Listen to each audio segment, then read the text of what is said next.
Our New Order of the Ages. Smith was fascinated with Freemasonry, and for a time the religious civic brotherhood was widely popular in the burned-over district and many parts of America.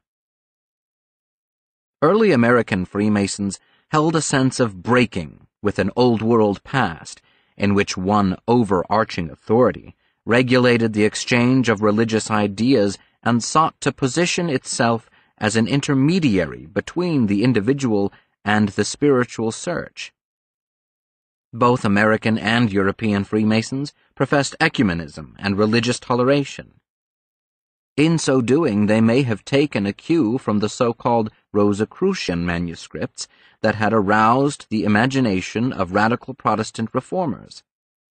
Beginning in 1614, Europe had marveled over cryptic manuscripts produced by the Rosicrucians, an invisible college of adepts who extolled mysticism and higher learning while prophesying the dawn of a new era of education and enlightenment. There is question about whether a secret fraternity of Rosicrucians actually existed. Regardless, the manuscripts, laced with symbolism and parable, gave powerful expression to the principle of ecumenism, a nearly unthinkable ideal at the time and one that may have influenced the religious pluralism espoused by Freemasonry as it took shape in 17th-century Europe and then in America. In another apparent echo of the Rosicrucian texts, Freemasonry drew upon arcane imagery as codes for personal and ethical development. As members rose through the fraternity's ranks, their achievements were marked on ceremonial badges and aprons by rising suns, luminous eyeballs, pentagrams, and pyramids. This practice informed one of the greatest symbols of Masonry, or at least those influenced by it, the all-seeing eye and incomplete pyramid of the Great Seal of the United States, familiar today from the back of the dollar bill.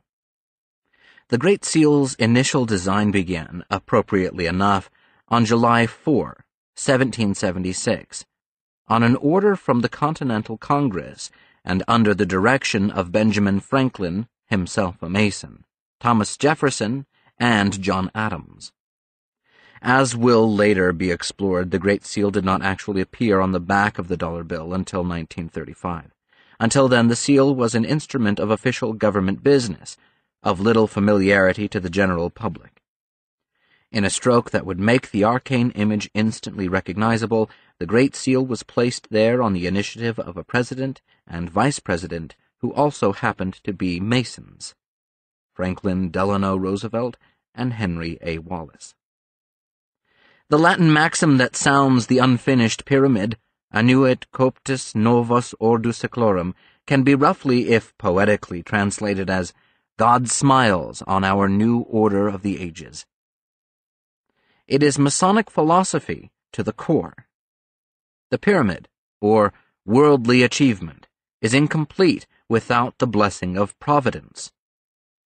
In its symbols and ideas, Masonry saw this polity of man and God as a break with the sectarianism of the Old World and a renewed search for universal truth as it existed in all the great civilizations.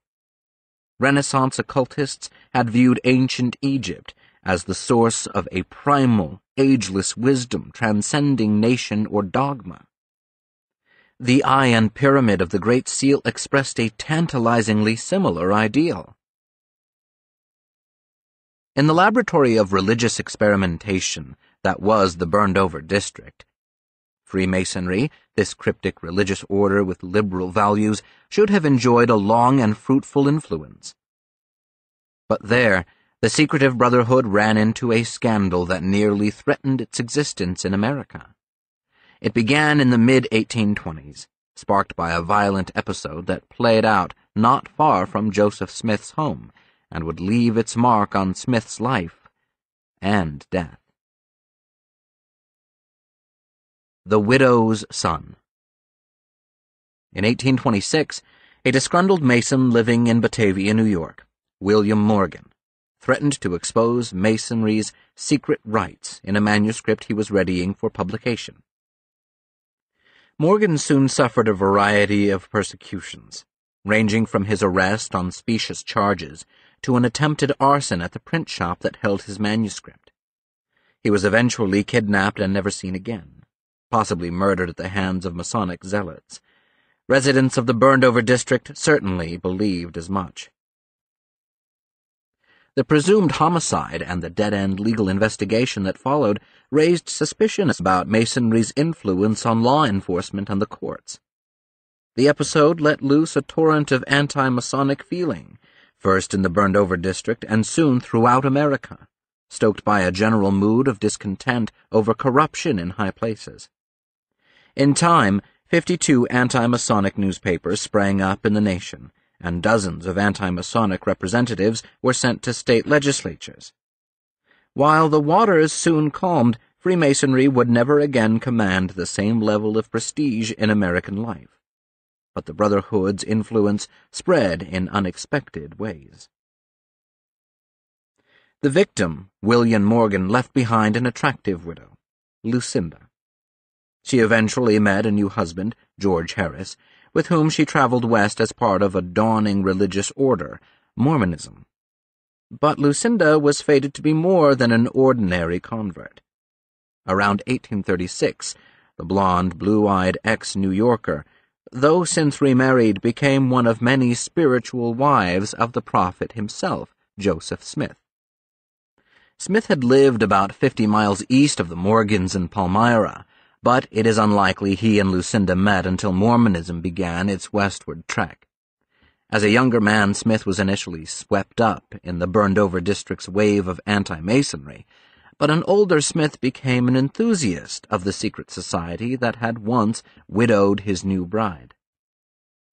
As the Mormons wandered the nation in search of a safe home, Smith founded a Freemasonic lodge at his large community at Nauvoo, Illinois. According to his compatriots, Smith believed that the priestly rites of Freemasonry represented a degraded version of the lost rituals of Hebraic priests. Such rites, he reasoned, were a precious thread to the ancient tabernacle. And Smith determined he would take that thread and, weaving it through with divine revelations of his own, restore the ceremonies of the Hebrews. In the early 1840s, he introduced into Mormonism the symbols of Masonry, such as the rising sun, the beehive, and the square and compass.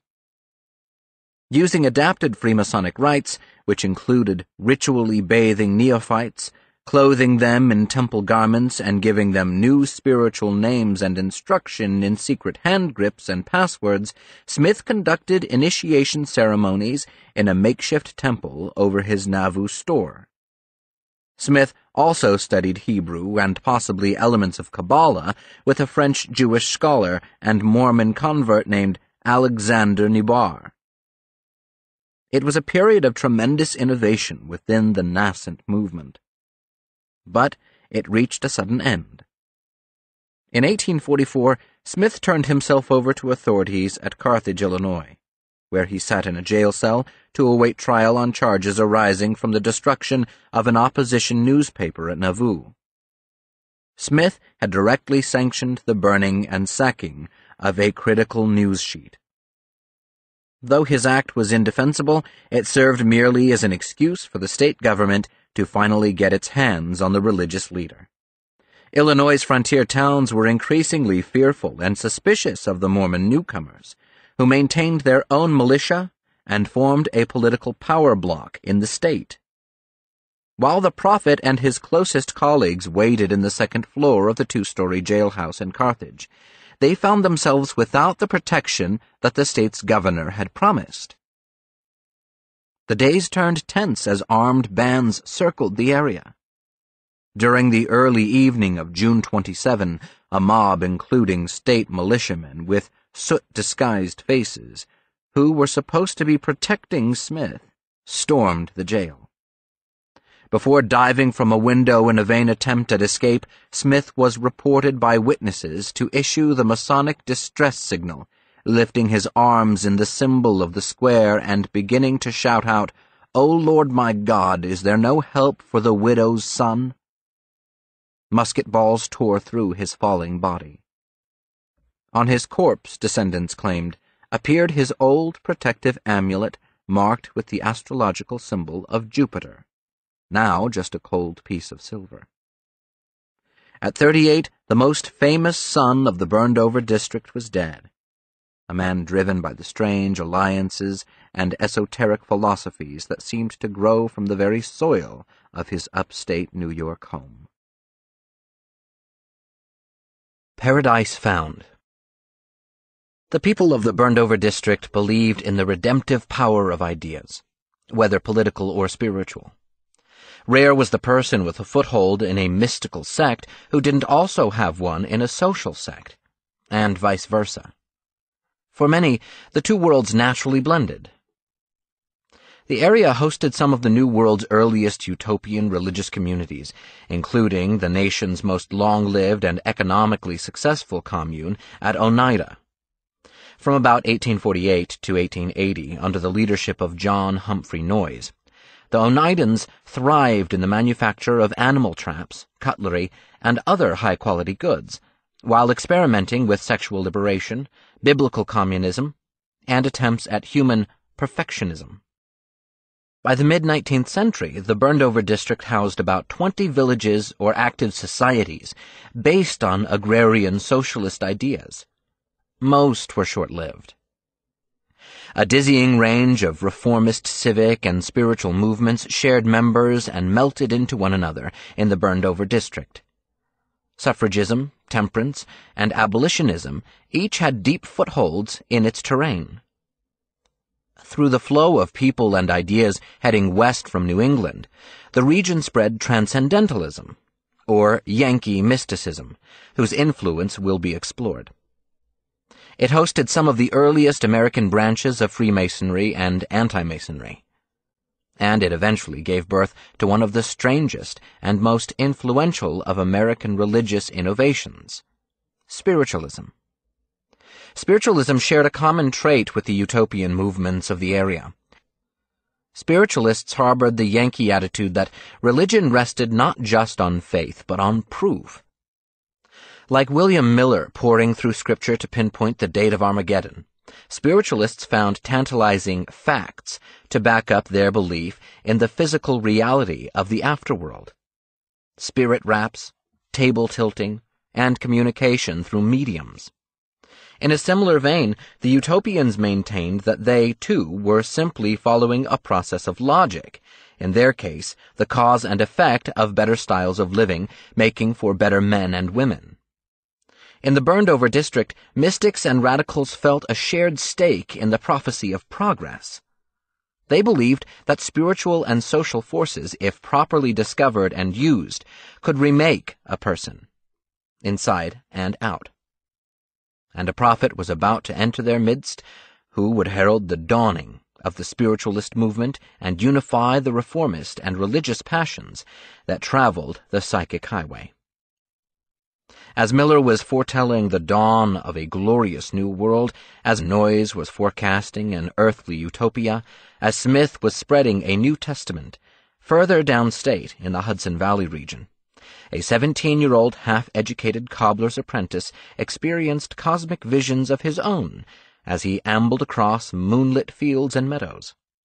His name was Andrew Jackson Davis, or, as he was called in the press after his hometown, the Poughkeepsie Seer. His influence did more than any others to shape the occult and alternative religious traditions of a growing nation. The Poughkeepsie Seer. Andrew Jackson Davis was born in 1826 to an upstate New York family that scarcely fit his high-sounding name. The 4-day-old infant was named Andrew Jackson by a boozy uncle who wept with sentiment over the future president and hero of the Battle of New Orleans. The greatest man a-livin' in the world. Davis's Hudson Valley home life was dreary. His mother spent most of her time bent over housework, and his cobbler father was an on-and-off drinker who could barely keep his family fed and clothed. Andrew, his older sister, and their parents were forced to pick up odd jobs and harvest chores at local farms to survive. With money short, there was little time for education. Davis's young mind took to local influences. Tales of spooks and witchcraft ran up and down the Hudson countryside.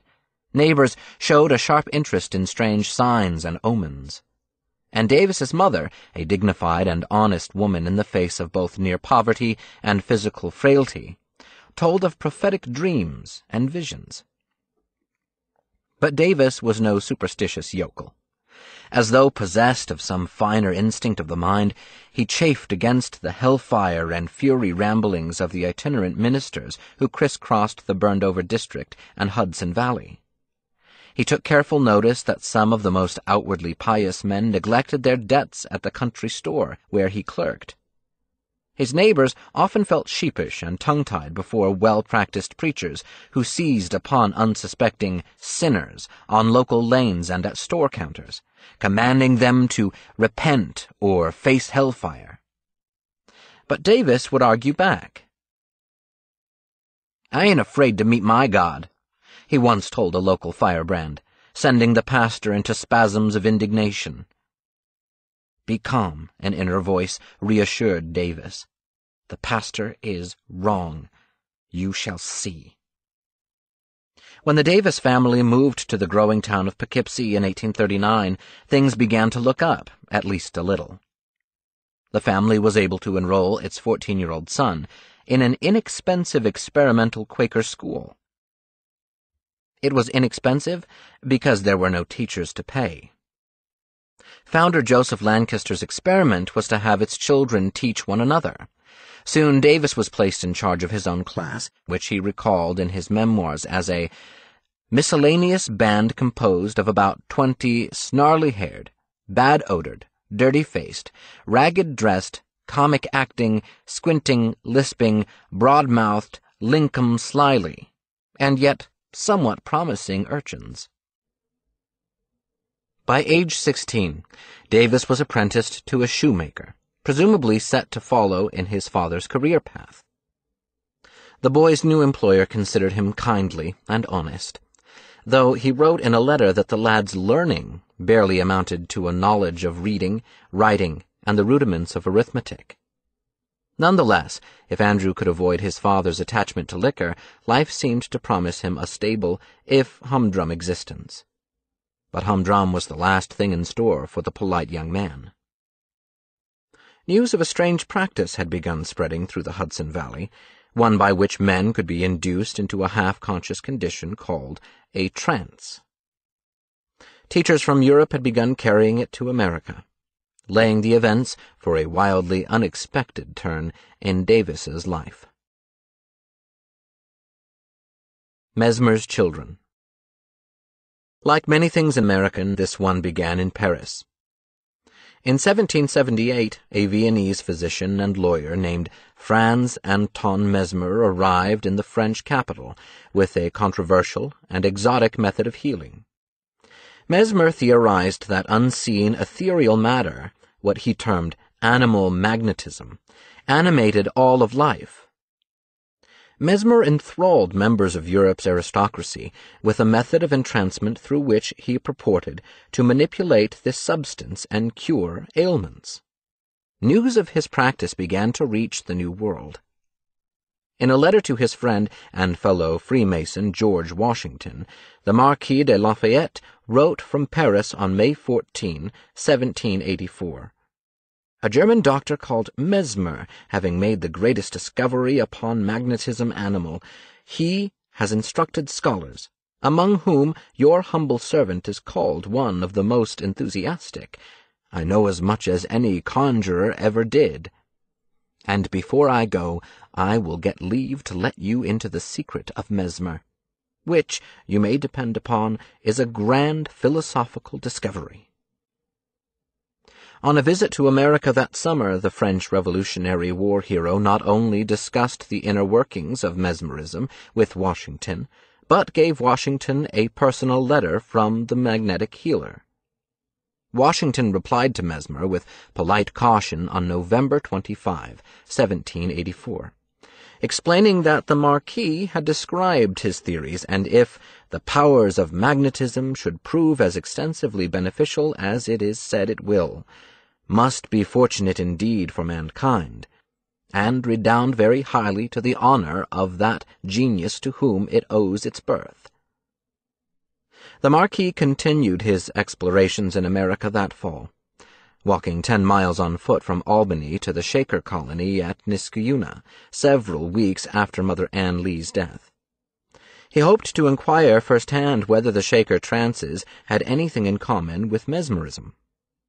A colleague of the Marquis noted that the Shakers seemed able to spin on one leg with surprising rapidity, perhaps suggesting some kind of spirit control. The Marquis also attempted to entrance one of the Shaker followers, apparently with little effect. While the Marquis and Washington were considering Mesmer's theories from America in 1784, another American statesman was across the sea tearing them apart. In Paris that same year, Benjamin Franklin sat on a committee of the French Academy of Sciences that blasted Mesmer's ideas as illusory.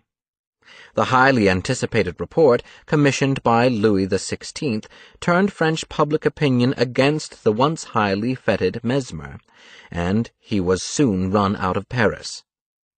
But history granted the self-styled healer a final victory. His trance-inducing technique began to spread throughout Europe and was soon practiced in America, where its influence touched religion, medicine, and the modern quest to understand the human mind. Mesmerism began its climb to popularity in America through the efforts of 2 displaced Frenchmen. Joseph Ducommun, a language instructor at the Military Academy at West Point, delivered the first widely attended lectures on the topic in New York City in 1829. He lamented that the great American Benjamin Franklin had signed the report against Mesmer, insisting that the statesman, had been sick at the time.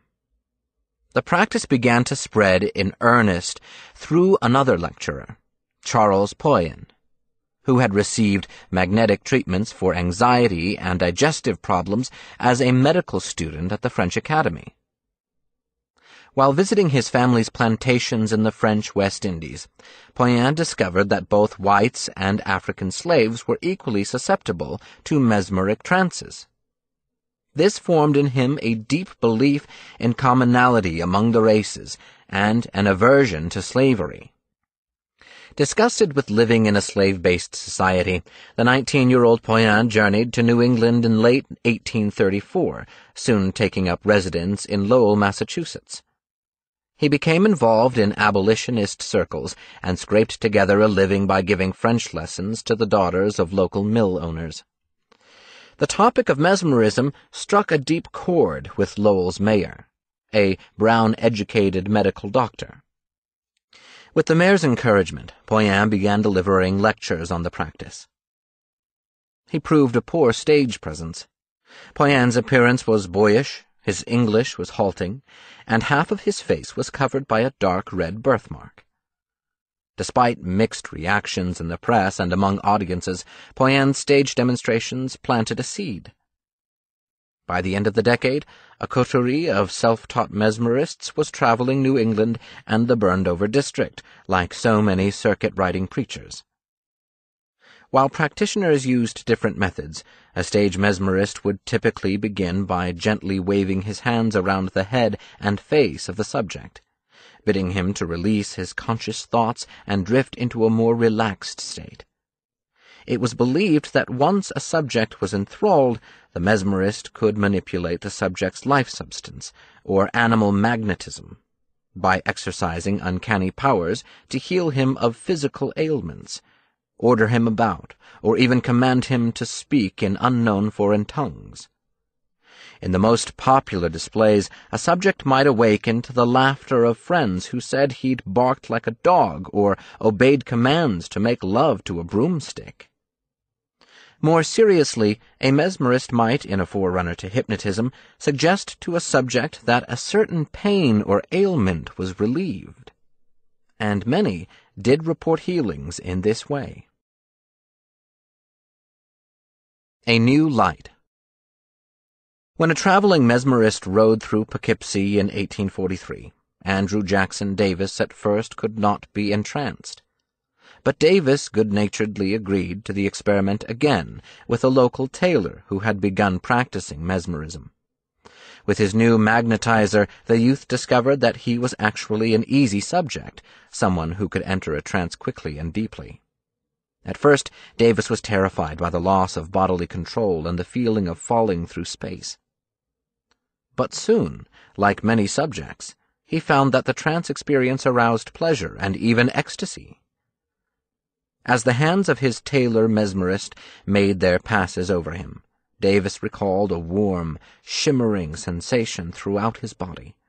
He felt plunged into a great inner darkness and experienced a sense of weightlessness and loss of mobility. His body glowed with lightness. Davis was not the first to describe this kind of experience. In his Journal of Dreams, the 18th-century Swedish scientist mystic Emanuel Swedenborg fondly recalled one of his early trance states. "I had in my mind and body the feeling of an indescribable delight, so that had it been in any higher degree, the whole body would have been, as it were, dissolved in pure joy." In early drawings, mesmerists and their subjects are sometimes seated closely enough for limbs to be touching or interlocked, conveying an unmistakable sensuality.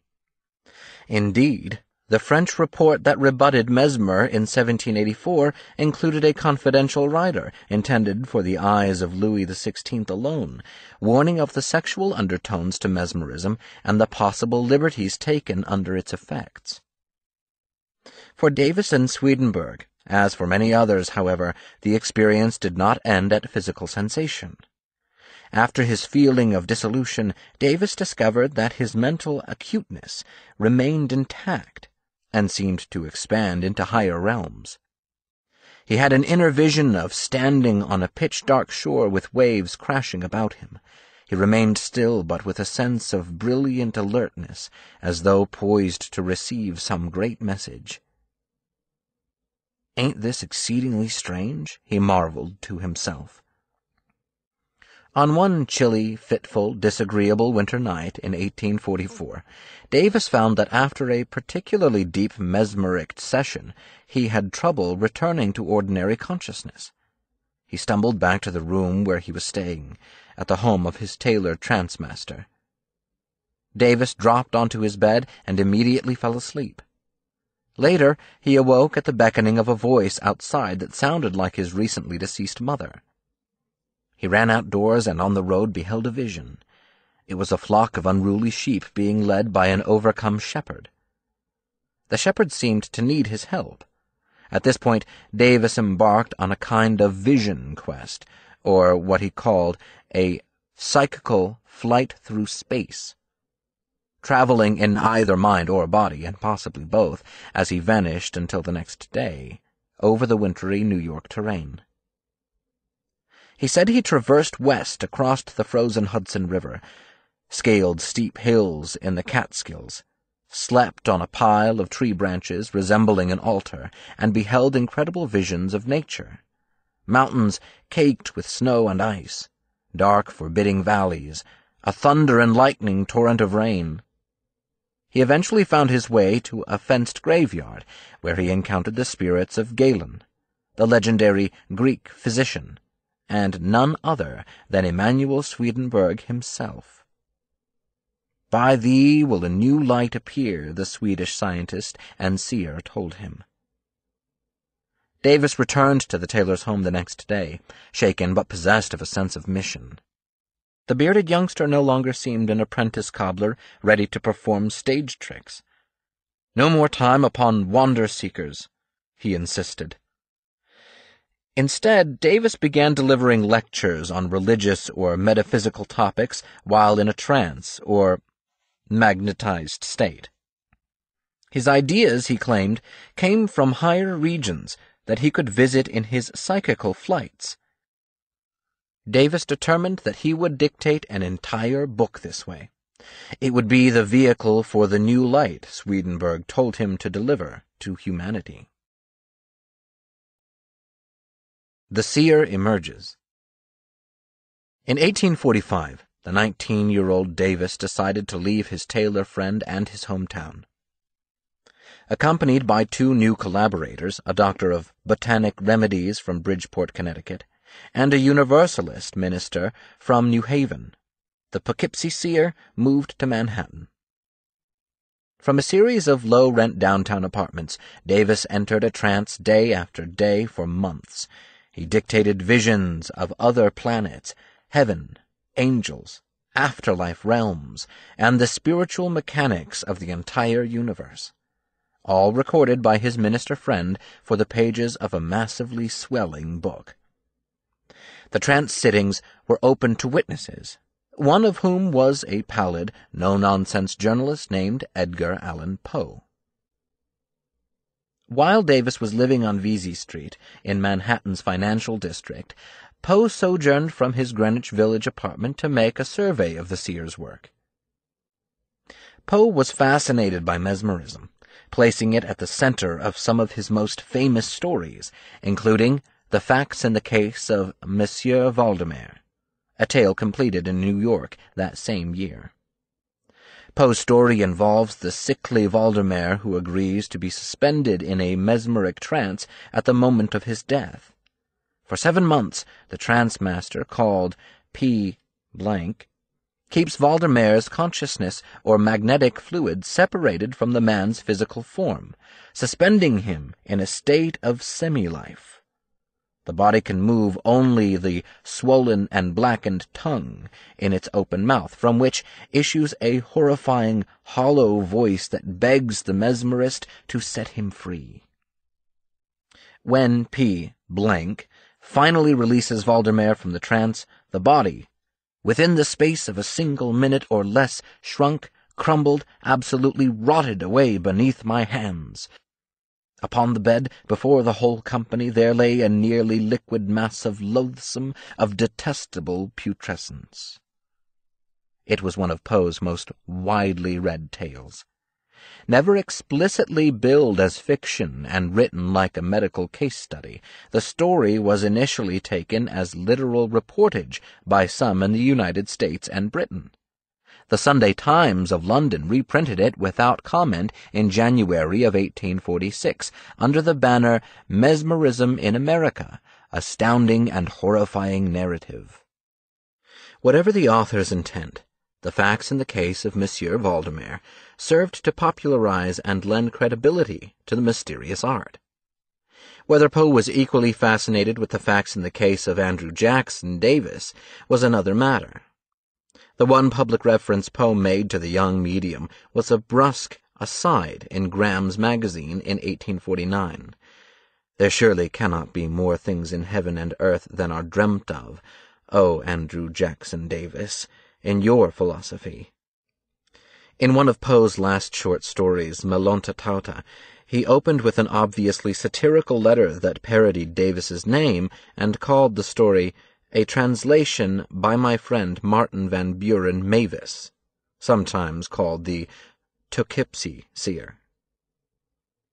Regardless, when Davis's boldly titled tome, The Principles of Nature, Her Divine Revelations and a Voice to Mankind, appeared in its nearly 800 pages in 1847, it became an instant sensation, selling 900 copies in a single week. Poe soon followed with his own cosmological tract, Eureka, in which some noted more than a little more similarity with Davis's grand vision. Humorously or not, Poe read from his work in an apparent trance state before an audience. Although dense, repetitive, and ponderous, Davis's Principles of Nature attempted grand heights, setting forth its new creation myth. In the beginning, the universalum was one boundless, undefinable, and unimaginable ocean of liquid fire. Davis described the making of the great universe and all its spiritual dimensions, of which life on earth was just one. He recorded journeys to other planets and provided details of the afterlife and the creative workings of the eternal mind. To some critics, the book was an obvious pilfering of Swedenborg.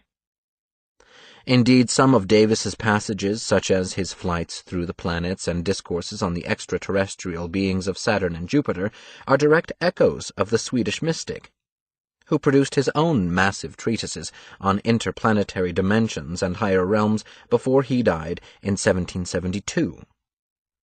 These volumes by Swedenborg appeared in their first widely circulated English translations in America in 1845, about the same time that Davis embarked on his trance dictations. Davis openly acknowledged his debt to Swedenborg, but, he insisted, strictly as a student to a spirit guide. Davis maintained that he had read next to nothing in his young life, and certainly not the formidable works of Swedenborg. A preacher who had befriended Davis while the seer was still a local Poughkeepsie boy recalled that the lad displayed a ravenous appetite for controversial religious works whenever he could borrow them and obtain leisure for their perusal. Rather lamely, Davis countered that he had merely borrowed his preacher friend's books for others who wished to read but who did not sufficiently know the pastor to borrow for themselves. Some influential observers didn't know what to think.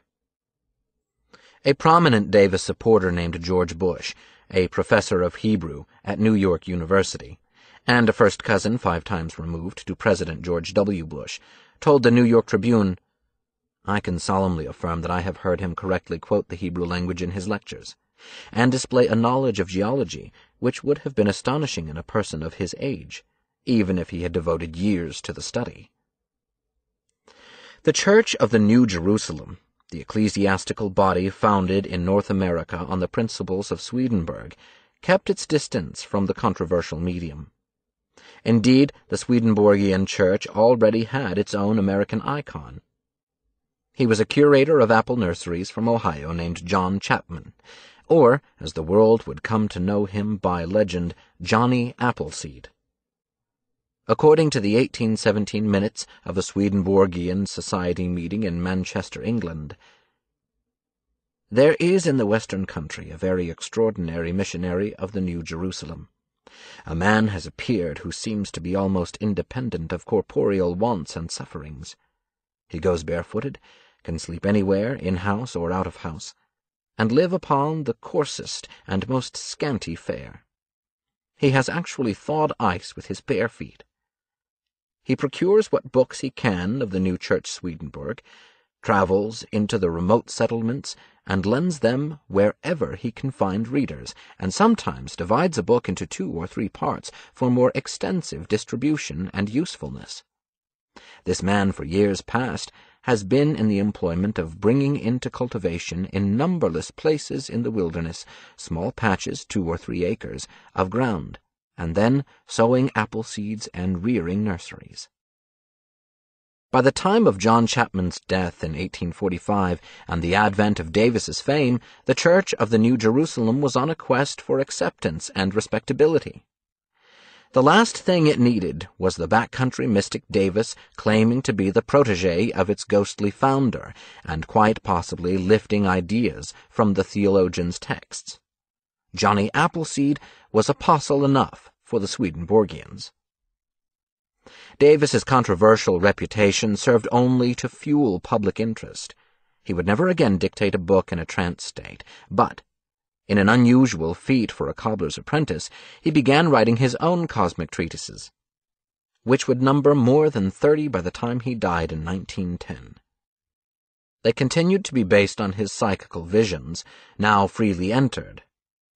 Davis discovered that he could go into a superior condition on his own without a mesmerist, and return to consciousness with fresh insights. Up until this point, trance writers or spirit mediums were considered mere channels of otherworldly forces, passive vessels for communication from higher powers. Not any longer in America. In the land of democracy, wrote 19th century English historian and psychical researcher Frank Podmore, we are confronted with a singular development unknown to the older monarchies. The transatlantic seers constantly tend to be independent. They assume the authority of the prophet. And to a growing body of readers, Davis's trance-induced writings were a divine revelation. Davis wrote reassuringly of heaven, or the summer land as he called it, which sounded a lot like an idyllic version of the burned-over district and the Hudson Valley. Its streams, rivers, fountains flitter with their own immortal radiance. Its mountains and undulating landscapes are evergreen, beautiful with diamond effulgence, more delectable than any pilgrim dreams, while the firmament glows with suns and planets, clusters within clusters, constellations within universes, far beyond mind's conception. High thoughts visit us from the heavenly Alps. The landscape, metaphysics, and reformist ideals of central New York formed the model for Davis's cosmology. His Summerland included people of all races and creeds, Africans, American Indians, Jews, and followers of Mohammed. The Hudson Valley prophet went further still, declaring the existence of a mother as well as a father in God, echoing Mother Ann Lee and Jemima Wilkinson. He proclaimed a social gospel of freedom equally to man and woman, young and old, lord and serf. For many, the true magic of Davis's message was in its liberalism. Sexual and racial parity, religions on equal footing, and a universal faith based on reason. In the philosophy of Andrew Jackson Davis, the ideas of utopianism, mesmerism, and Swedenborgianism were becoming joined. The concept of entering a trance state to reach the afterworld was playing on the public imagination, and the notion that higher dimensions were open to an everyday American, an uneducated cobbler's apprentice no less, made the possibilities all the more enticing. If mystical visions were no longer the exclusive domain of biblical prophets, but were in reach of ordinary people, what splendors might lie in store for inhabitants of the American Israel? Chapter 2. Mystic Americans. The world is infested, just now, by a new sect of philosophers, who have not yet suspected themselves of forming a sect, and who, consequently, have adopted no name. They are the believers in everything old. Edgar Allan Poe. 50 Suggestions. Today, Manhattan's West 47th Street, a narrow strip of soot-stained office towers, honking traffic, and sidewalks lined with cut-rate jewelry stalls, seems an unlikely birthplace for a spiritual revolution. But in the late 19th century, the grimy thoroughfare was every bit as much a staging ground for a flowing of occultism as the marbled palaces of the Renaissance had been 4 centuries earlier. It was there in the summer of 1876 that a bearded lawyer and former Civil War officer, whom people still called the Colonel, turned a crucial page in his life. The respected jurist had recently divorced his religiously conservative wife, the daughter of an Episcopal minister. In the process, he effectively severed his relationship with 2 teenage sons, who could not follow, much less understand, the new life their father had chosen. His name was Henry Steele Alcott. Decades later, the Buddhist nation of Ceylon would enshrine his image on a postage stamp and mark his death with a national holiday. Hindus in India would celebrate his birthday, and if there were a Mount Rushmore of American occultism, his visage would be carved on it. But instead, in his home country, his name was quickly forgotten. A tall, bespectacled man whose mutton-chop beard made him look older than his 44 years, Alcott outwardly appeared the product of his conservative Presbyterian upbringing in Orange, New Jersey. But beneath his respectable exterior lay a passion for the arcane that he had harbored since he was young. As a boy of 12, he made a pilgrimage to Poughkeepsie. There he climbed the stairs of a 2-story building to witness Andrew Jackson Davis, still a teenager himself, hold in his hand the lock of a sick man's hair, from which Alcott said the seer made a complete medical diagnosis. The memory never left him. After entering New York University at 15, Alcott was forced to drop out following his first year, when his businessman father went broke. On his own, he traveled to relatives in Ohio to try a career in farming. When field work was done, his relatives cultivated an unusual set of interests: seances, spiritualism, and table rapping. Trends that were just winding their way down the psychic highway of New York's burned-over district into the farm country of the West.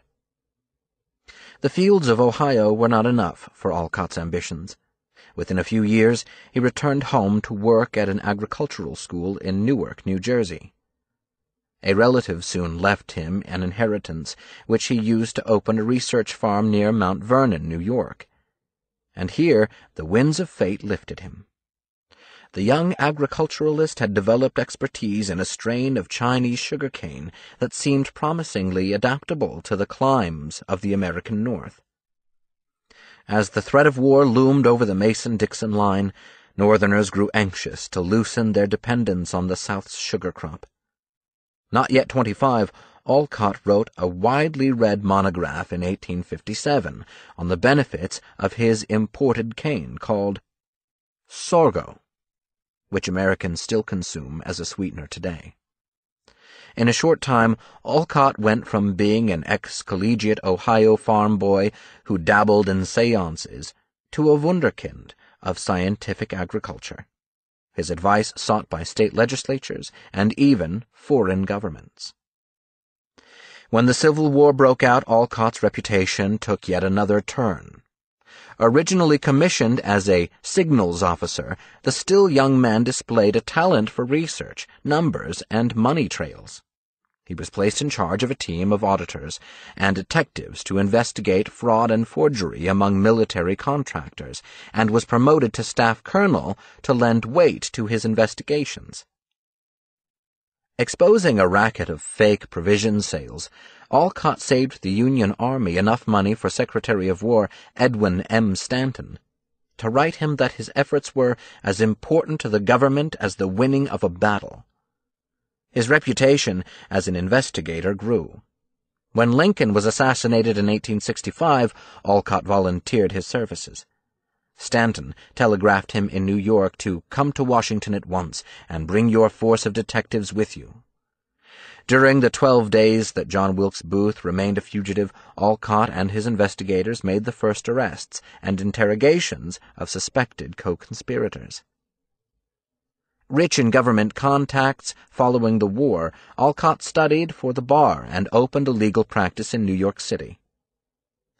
Settling into family life, he could have expected the secure, if somewhat ordinary, prospects of Sunday suppers, gentlemen's clubs, a lawyer's paycheck, and maybe even a run for local office. But he grew restless. He took a break from law by writing cultural reviews and investigatory pieces for some of the larger New York dailies, a career he had dabbled in before the war. His interest in spiritualism began to re-emerge, especially upon reading press reports of strange happenings at a Vermont homestead. In the fall of 1874, Alcott made several trips as a correspondent for the New York Daily Graphic to a gloomy farmhouse in Chittenden, Vermont. There a spirit medium named William Eddy, with the help of his brother Horatio, had been treating witnesses to a nightly parade of ghostly beings, ranging from American Indians to figures draped in costume and couture from faraway lands and eras. The ghostly forms emerged from a wooden cabinet that seated William Eddy, and that credulous visitors swore had no trick doors or openings. It was here at the Vermont Ghost Farm that Alcott had a fateful encounter, one that would send tremors not only through his own life, but across other continents. On the sunny midday of October 14, Alcott stepped onto the Eddy porch to light the cigarette of a new visitor, a strange, heavy-set Russian woman with whom he grew quickly enchanted. She showed him flesh wounds she said she had suffered fighting beside the revolutionary hero Giuseppe Garibaldi. in his campaign to unify Italy. She told tales of travels in exotic lands, and she hinted at far deeper truths about the nature of the spirit world than were revealed to the nightly gawkers at the Eddy home. Alcott was perplexed and utterly fascinated.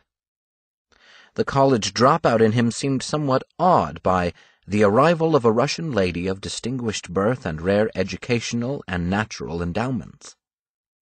He marveled over her tales of traveling in most of the lands of the Orient, searching for antiquities at the base of the pyramids, witnessing mysteries of Hindu temples, and pushing with an armed escort far into the interior of Africa.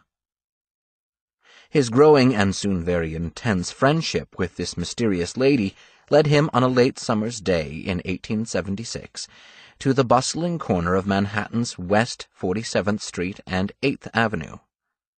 His destination was a weathered 5-story apartment building, a structure that stands largely unnoticed today as a budget hotel, and that possessed little more prestige then. It was there that the colonel rented an 8-room apartment, effectively a salon and headquarters, for himself and his lady friend. In a joking reference to the monasteries of Tibet, the New York World dubbed their home the Lamasery. It was a cramped neverland of a place where, amid stuffed baboons, Japanese cabinets, jungle murals, mechanical birds, and palm fronds, New York's spiritually adventurous, ranging from inventor Thomas Edison to Major General Abner Doubleday, huddled to discuss, argue over, and marvel at arcane ideas. The young Edison told Alcott about an elaborate instrument he had constructed, with one end attached to his forehead and the other to a pendulum, to test the kinetic powers of the mind. By 1920, Edison told a reporter that he had been at work for some time building an apparatus to see if it is possible for personalities which have left this earth to communicate with us. If Edison ever completed the device, it was not unveiled to the public. The baseball popularizer and Civil War commander Doubleday discoursed among his new acquaintances about karma, which he said had given him courage under fire. Doubleday also began producing the first English translation of French magician Eliphas Lévy's 19th-century occult classic Ritual and Dogma of High Magic, better known as Transcendental Magic. To Alcott's family and friends, the whole arrangement would have been bizarre enough if Henry's new roommate was merely one of the sundry mediums he had taken to writing about. But this was odder still. His lady cohabitant, with whom he grew passionately close but never shared a bed, was the rotund, hypnotic-eyed Russian officer's daughter named Helena Petrovna, or, as she would become famously known in fin de siècle culture, Madame Blavatsky, a magic-making, myth-weaving high priestess of the occult. After years of far-off travel, the eccentric, chain-smoking noblewoman had reached American shores in 1873, shortly before she and Alcott met at the Eddy farmhouse. Many said she could conjure up mediumistic or psychical phenomena at will, such as the ringing of invisible bells, the appearance of magical paintings, or the bump-in-the-night mischief of poltergeist-like elemental spirits. On a typical day at the Lamasery, Blavatsky materialized, or in Alcott's lexicon, phenomenally produced, a set of phantom sugar tongs when no pair could be found for the couple's after-dinner coffee. But this was child's play.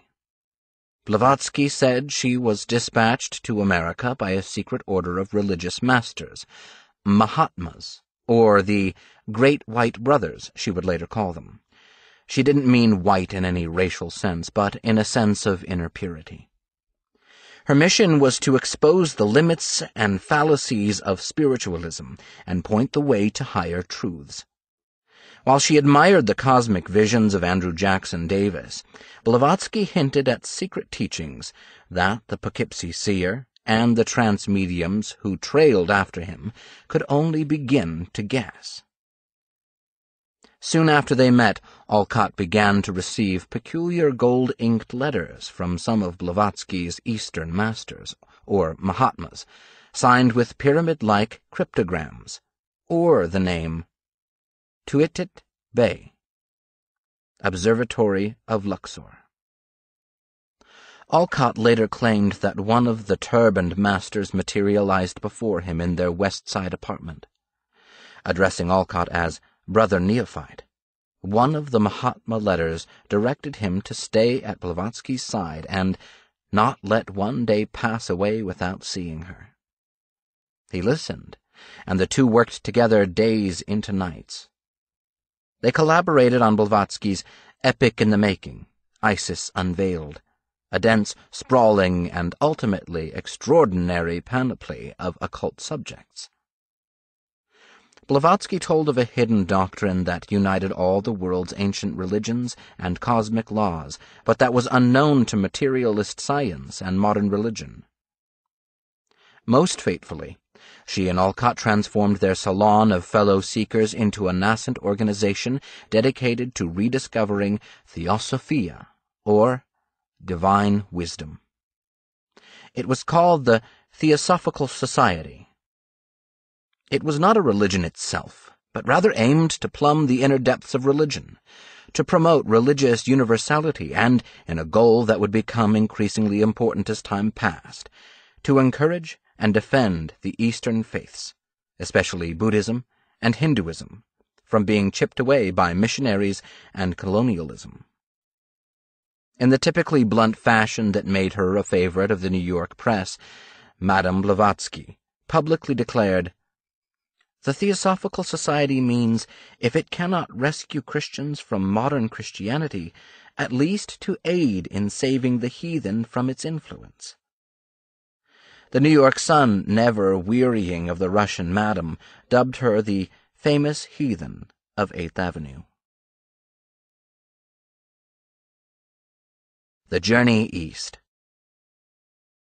For all the heat it generated in the press, the early Theosophical Society was active only briefly during Blavatsky and Alcott's few years together in America. By December 1878, the pair moved to India, uprooting the organization with them.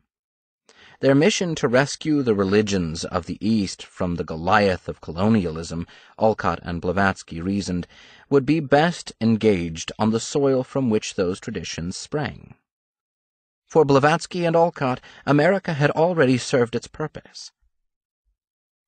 It was a staging ground, where the eccentric couple and their nascent following could formulate their ideas unmolested, except for the occasional jibe in the papers. Blavatsky even departed as an American citizen. Once replanted in India, the story of theosophy belonged less and less to America or to any nation. Alcott, Blavatsky, and their successors allied themselves with India's independence movement and encouraged the spread of literacy in Hinduism's holy texts, endearing themselves to countless Hindu worshippers. Starting in 1880, Alcott, often with a gouty leg and nothing but an ox cart to carry him over muddy roads, traveled throughout the nation of Ceylon, now Sri Lanka. He spoke in temples and open squares, where he urged youths and families not to relinquish their Buddhist monastic tradition, and to argue against colonialist missionaries. An Anglican bishop groused in a letter home that the secretary of an obscure society had been encouraging Buddhist monks, hailing them as brothers in the march of intellect. Alcott used the missionaries' own methods against them. He wrote a Buddhist catechism, still read in Sri Lanka classrooms today, to codify the native faith as missionaries had the Christian one. He successfully lobbied English authorities to permit the national celebration of Buddha's birthday, during which worshippers rallied around an international Buddhist flag Alcott helped to design. He raised money for schools and educational programs. The Buddhist revival ignited. Within 20 years of Alcott's first visit, the number of Buddhist schools in the island nation grew from 4 to more than 200. Had any of his former friends in the law or newspaper business inquired as to what became of old Henry, they might have chortled over the spectacle of a retired military investigator with an eagle eye for fraud now traveling throughout the Orient with this Russian magician lady. But that would be far too shallow a reading of Alcott's character. With Madame Blavatsky at his side, the two, like Don Quixote and Sancho Panza, each interchangeably occupying either role, the colonel understood himself to be on the mission of a lifetime. It was a mission whose influence touched Hindu and Buddhist cultures so deeply that Alcott may be the single most significant Western figure in the modern religious history of the East. And if there were any hidden Mahatmas who had sent Blavatsky to America and then with Alcott to India, they might have had reason to be proud of their neophytes on other counts. Back in the United States and Europe, Blavatsky's book Isis Unveiled popularized the word occultism and made the concept a matter of passionate interest among artists, authors, and spiritual seekers of the Western world, more than it had been any time since Renaissance scholars had marveled over the magical writings of Greek-Egyptian sage Hermes Trismegistus. Transcendental magic. The American public's fascination with Blavatsky, and its ability to make any sense of her aims and background, was assisted by an earlier intellectual movement that would have wanted little truck with so histrionic a figure.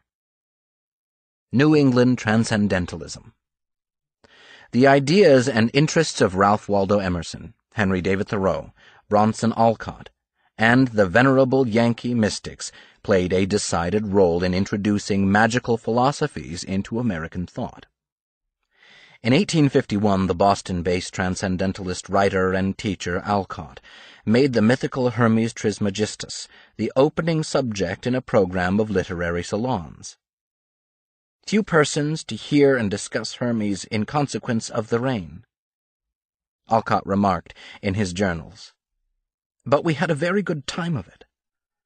Alcott's interest in the magico-Egyptian writings of Hermes probably arose from Emerson, whose influence touched the circle of transcendentalists more deeply than any other. Emerson mentioned Hermes in his journals as early as 1834, challenging pedants to strengthen the hearts of the waiting lovers of the primal philosophy.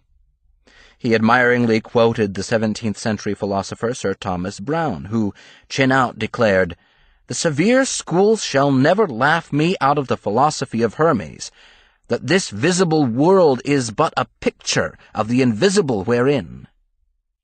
The transcendentalists wouldn't be laughed out either, and they embraced the Hermetic concept of man as a microcosm of the universe. "The world," wrote Emerson in his essay Compensation, "globes itself in a drop of dew." It was an American sounding of the great Hermetic dictum, as above, so below. As seen through his journals, Emerson was among the first serious American writers to carefully consider topics such as the Persian prophet Zoroaster, 1822, Hindu mythology, 1823, the Greek mage Pythagoras, 1832, Confucius, 1836, Buddha, 1838, the Vedas, 1839, Hermes and the Neoplatonists, 1841, and Reincarnation, 1845. He familiarized the reading public with esoteric ideas in a way that later made it possible for theosophy and other occult movements to be understood in America. It may seem ludicrous to suggest that Emerson was the chief forerunner of Madame Blavatsky, her John the Baptist, wrote religious scholar Alvin Boyd Kuhn in his 1930 study Theosophy. Yet, seriously, without Emerson, Madame Blavatsky could hardly have launched her gospel when she did with equal hope of success. Mystical Europe. Some of Blavatsky's earliest and closest followers harbored a secret hope, discussed in letters and lodge conversations. It was that the mysterious madam had arrived to replace a fallen heterodox hero, the renegade Freemason and occult seeker Cagliostro, who had perished in the prisons of the Inquisition in central Italy in 1795. First arrested in Rome in 1789 for the heresy of Freemasonry and other anti-papal activities, the mysterious, widely traveled Cagliostro was probably the last man to die under the penalties of the Inquisition. But in the 1870s, anti-monarchists and papal foes were riding on high hopes that history had finally turned their way, as conservative monarchies and church influence waned throughout the decade. In 1870, Rome itself had fallen as an independent state, disbanding its military and stubbornly joining a unified Italian republic. It was weakened after years of assault by the democratic revolutionary Garibaldi, himself a committed Freemason and reputed confederate of Madame Blavatsky. For admirers of martyred Cagliostro, wrote historian K. Paul Johnson, events in Italy that decade were long-awaited retribution for the Church's savage persecution of Masonry. In Europe, the occult experimentation that had been cut short by the 30 Years' War seemed everywhere to flourish anew. What came to be seen as a European occult revival touched America's burgeoning occult culture and mixed with it. But the two movements soon divided into different channels, each with its own distinct aims and styles of thought. To understand how these sister movements converged and then split requires a brief look at how Europe's revival emerged. Napoleon's disastrous military campaign in Egypt at the end of the 18th century had the strange byproduct of giving birth to the field of modern Egyptology.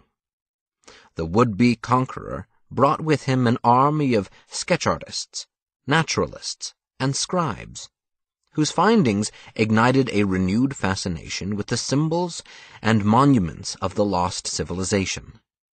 Napoleon's soldiers chanced upon the Rosetta Stone, which in decades ahead unlocked the hieroglyphic wording, if not the underlying meaning, of the Black Land's rites, gods, and customs.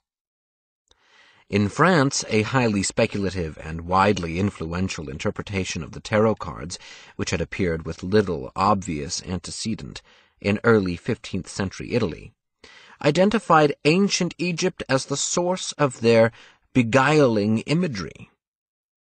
The self-styled historian Antoine Court de Guesblanc produced a string of subscription volumes on ancient history, Monde Primitif, the primitive world, which in their 1781 series deemed tarot a secret book of primeval Egyptian wisdom.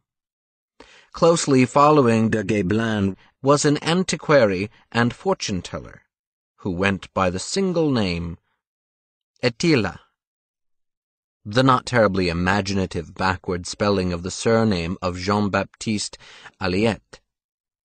Attila embraced the Egyptian connection and designed the first tarot deck used expressly for divination. Translations of Far East mystical literature, such as the mysterious source of Taoist philosophy, Tao Te Ching, and the divinatory masterpiece, the I Ching, also began to emerge from the West's re-encounter with China. Hindu literature, such as the allegorical wisdom book Bhagavad Gita and the magisterial epic Mahabharata, were translated and read in Europe and America for the first time. In Europe, as in America, the theories of Darwin had the dual effect of undermining old ecclesiastical certainties while creating a new hunger for mystery in a biologically ordered world.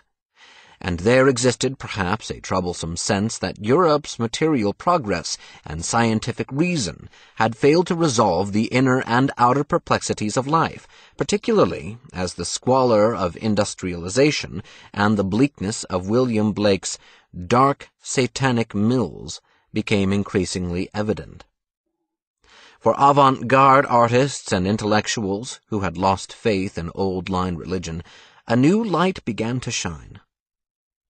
In 1855, Eliphas Levi, in his Transcendental Magic, proclaimed the existence of an occult philosophy hidden at the base of all the hieratic and mystical allegories of ancient doctrines, behind the darkness and strange ordeals of all initiations, under the seal of all sacred writings, in the ruins of Nineveh or Thebes, on the crumbling stones of old temples and on the blackened visage of the Assyrian or Egyptian Sphinx, in the monstrous or marvelous paintings which interpret to the faithful of India the inspired pages of the Veda, in the cryptic emblems of our old books on alchemy, in the ceremonies practiced at reception by all secret societies. In Levi's vision, occultists discovered a new sense of mission and drama. The European occult revival attracted formidable intellects and earnest seekers, though with a peculiar twist. European occultists often adopted airs of secrecy and pageantry, as if mimicking the outer appearances of ancient temple orders and mysterious sects would assist their quest to revive lost or fragmentary knowledge. Sometimes on the thin pretext of concealing hallowed doctrine, they cloaked their study groups and fraternities in mystery. They used, or more often invented, the names of antique cults, such as the Hermetic Brotherhood of Luxor, or the Hermetic Order of the Golden Dawn. In turn, they employed ceremonies and costumes that aped incredibly old, only dimly understood rituals. These groups drew hasty connections between the divinatory arts, such as tarot and modern number mysticism, and the civilization of ancient Egypt. Indeed, Europe's leading occultists typically, and often fatuously, claimed lineage to mythical or underground brotherhoods in which the old teachings were said to be preserved. As a result, the European avant-garde's laudable efforts at translating and reinterpreting ancient and esoteric doctrine, from alchemical manuscripts to the works of Hermes, gave way to the gloomy prospect that occultism had survived so many storms and buffets only to be lathered over with modern-day fantasy and theatrics. And our story might simply end there, were it not for a young nation across the sea that was feeling the influence of the occult to its very foundations.